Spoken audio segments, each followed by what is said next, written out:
Olá, mulher linda, sábia que edifica ao lar. Eu sou Eliane Cristine e estamos fazendo a leitura do livro Respostas de Deus para os Dias Difíceis de Sheila Walsh. Esta leitura foi autorizada. Para a aquisição do livro, entre em contato com a editora Thomas Nelson.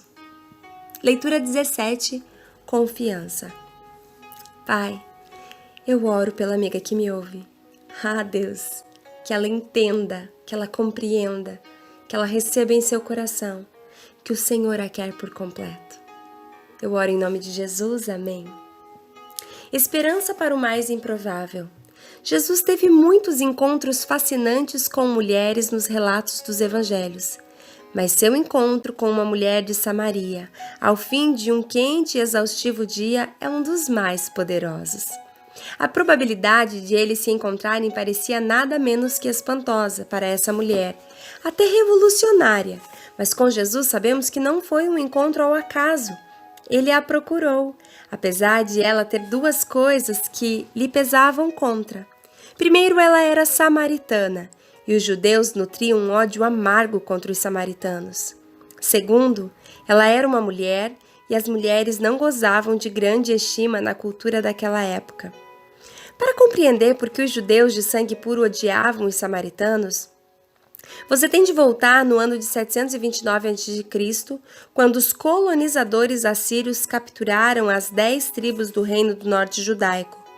O livro de Esdra, em especial, o capítulo 9, conta como os assírios e outras nações e crenças começaram a se infiltrar na terra que antes só era judia. Um dos mandamentos mais rigorosos ao longo do Antigo Testamento impõe que na nação judia não aconteça um casamento com outras nações.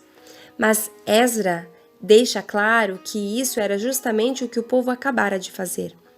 Os frutos desses casamentos entre as nações, conhecidos como samaritanos, eram vistos pelos judeus como vira-latas. À medida que os samaritanos começaram a povoar as cidades de Israel, trouxeram sua religião, seus costumes e a miscigenação. Um versículo bem explícito ajuda a demonstrar o desconforto que essa nova e crescente raça representava aos judeus. Mesmo enquanto esses povos adoravam o Senhor, também prestavam culto aos seus ídolos. Até hoje, seus filhos e netos continuam a fazer o que os seus antepassados faziam. Está lá em 2 Reis, capítulo 17, versos 41. Não é que os samaritanos tenham abandonado a lei mosaica por inteiro, mas eles a observavam de maneira relativa, dissolvida em outros rituais pagãos. Uma evidência do desprezo dos judeus pelos samaritanos é o fato de que quando os judeus estavam reconstruindo Jerusalém depois da escravidão da Babilônia, os samaritanos ofereceram ajuda, só que essa oferta foi recusada. Os judeus rejeitaram os samaritanos porque a genealogia deles era questionável. Então os samaritanos, profundamente ofendidos, decidiram construir para si um templo no Monte Gerizim, onde podiam adorar a Deus. Esta é a chave para o encontro com a samaritana, porque quando ela o encontra no poço de Sicar, pergunta a ele qual é o local certo para adoração. Qual dos dois templos é o aceito por Deus? À época do nascimento de Cristo, a visão religiosa dos samaritanos estava intimamente afiliada à dos judeus, ainda que mais próxima à dos saduceus e que a dos fariseus mais rigorosos. Além disso, os samaritanos rejeitavam qualquer doutrina que não estivesse no Pentateuco. Os primeiros 5 livros de Moisés, assim por exemplo, eles rejeitavam a promessa de ressurreição e a crença nos anjos. Tão intenso era o ódio pelos samaritanos entre os fariseus que alguns chegavam a orar para que nenhum samaritano fosse levado quando da ressurreição. Não é bem um insulto, já que os samaritanos não acreditavam mesmo na ressurreição, mas ao menos uma indicação sobre o que havia no coração de quem acreditava. Em um encontro com Jesus, um grupo de religiosos judeus que queriam insultá-los e desacreditá-los, chamaram-no de samaritano. Não estamos certos em dizer que você é um samaritano e está endemoniado, João capítulo 8, versos 48. Assim, para o judeu puro-sangue, os samaritanos deveriam ser desprezados e evitados a todo custo. Essa compreensão apenas enfatiza a importância da compulsão de Cristo de passar por Samaria. Os fariseus ouviram falar que Jesus estava fazendo e batizando mais discípulos do que João, embora não fosse Jesus quem batizasse, mas os seus discípulos. Quando o Senhor ficou sabendo disso, saiu da Judéia e voltou mais uma vez a Galiléia. Era-lhe necessário passar por Samaria. João capítulo 4, versos 1 ao 4. Atravessar Samaria era a rota mais curta para ir da Judéia para a Galiléia, mas era uma estrada que nenhum judeu tomaria se fosse sua escolha. No lugar disso, a maioria dos judeus desviaria do caminho para evitá-la. Viajariam ao leste e cruzariam o Rio Jordão para dessa forma evitarem Samaria por completo. O que traduzimos por necessário no versículo 4 é no original grego dei, e sempre que é empregada no Evangelho de João tem o sentido de necessidade divina, aleluia, ou mandamento. Em outras palavras, era por necessidade divina, ou por um mandamento que Jesus tinha que tomar aquele caminho. Havia uma mulher que precisava saber de sua vida e saber que sua vida tinha alguma importância. Antes que a promessa, Deus faz todas as coisas operarem juntas para o bem daqueles que recebem o chamado.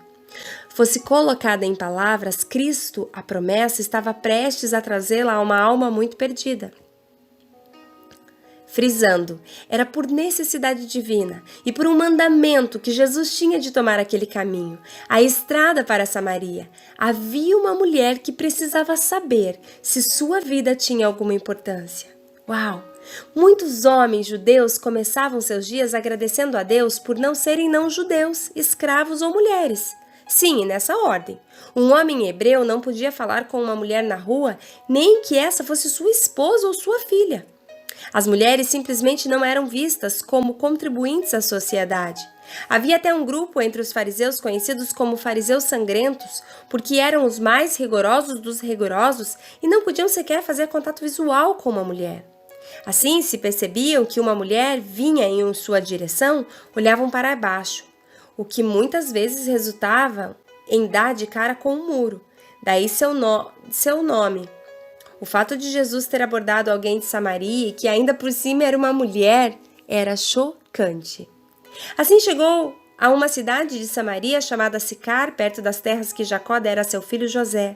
Havia ali o poço de Jacó. Jesus, cansado da viagem, sentou-se à beira do poço. Isso se deu por volta do meio-dia. Nisso veio uma mulher samaritana tirar água. E disse-lhe Jesus: dê-me um pouco de água. Os seus discípulos tinham ido à cidade comprar comida. João capítulo 4, do verso 5 a 8.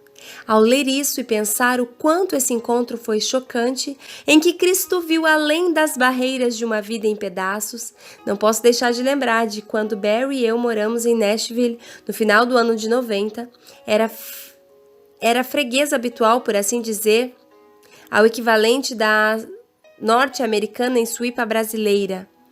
Eu passava lá 2 vezes por semana para doar suprimentos, uma sociedade humanitária. Dar suprimentos, dar uma olhada nos animais e verificar quais deles haviam sido adotados.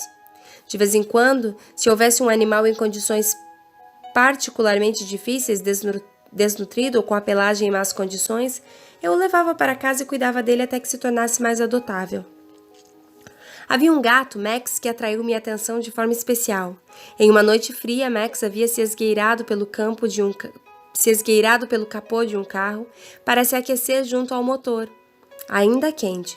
Quando o dono do carro deu partida no motor na manhã seguinte, ouvi um berro agudo, quando as costas de Max eram feridas por um corte horrível de uns 15 centímetros. O dono do carro foi gentil o suficiente para para trazer o gato ao abrigo. O veterinário fez o que pôde, mas Max não ficou com uma boa aparência. Não tinha pelo nas costas e o resto do pelo do corpo havia sido cortado bem curto para remover o óleo que havia se impregnado, e agora crescia de volta em ângulos bizarros à esquerda e à direita. Que raça de gato é o Max? Perguntei um dia. Não acho que Max seja de nenhuma raça dominante, me respondeu a moça que limpava as jaulas. Não sei como vamos fazer para ele ser adotado um dia, ele é um pouquinho de cada raça. Levei Max para casa naquele mesmo dia. Ele era um dos mais doces animais que tive o prazer de amar. Parecia-me que sua devoção vinha de ele perceber que alguém conseguiria ver além das feridas o gato maravilhoso que ele era. Talvez essa seja a coisa mais impressionante sobre o encontro de Cristo com a samaritana, junto ao poço. Ele viu além da cultura, seu sexo e mesmo suas escolhas. Viu uma mulher pela qual valeria a pena morrer e que, se ela unisse seu coração ao dele por inteiro, nunca esqueceria disso. Ela veria que o solitário caminho que havia percorrido por tempo demasiado era o que a levava àquele poço naquele dia. Todas as más escolhas e os sonhos perdidos haviam operado juntos para levá-la a Cristo ao abrigo. Uau, uau, glória a Deus! E nós somos como essa mulher. Tal qual um dia nos encontramos perdida, sem respostas, desoladas, com rótulos que a sociedade nos impôs, com religiosidade, com indignidade, com falta de aceitação, se sentindo deslocada, inadequada. Todas nós passamos por isso algum dia ou ainda estamos vivendo isso. Mas era necessário, aleluia, que Jesus passasse naquele lugar e encontrasse aquela mulher, assim como é necessário no dia de hoje. O Espírito Santo, que é Jesus, que é Deus, porque cremos na Trindade, um só Deus, Pai, Filho e Espírito Santo. É necessário que Ele passe aí pela sua casa, pelo seu carro, onde você está ouvindo esse áudio agora, e diga o quanto você é valorosa, o quanto você é singular, o quanto você é preciosa e que sim, cada gota do sangue que foi derramado na cruz do Calvário foi por você. Você é merecedora desse amor. Na verdade, nós não merecemos o amor, mas Jesus entende que nós podemos recebê-lo, então nos torna merecedoras, mesmo nós ainda sendo incapazes. Era necessário que ele passasse por Samaria e é necessário que ele passe aí, pelos cômodos da sua casa, do seu coração. É necessário que ele invada alguns ambientes que ainda são inacessíveis, mas que para isso você dê liberdade, gentilmente, para que ele possa entrar. É necessário que você ouça a sua voz no dia de hoje para receber esperança, redenção e restauração. Deus tem isso para a sua vida. Deus deseja e anseia para que a obra dele seja completa em todo o teu ser, alma e espírito. Permita que ele entre, faça morada e mude completamente a sua vida em o nome de Jesus. Um grande beijo, Deus te abençoe e até a nossa próxima leitura.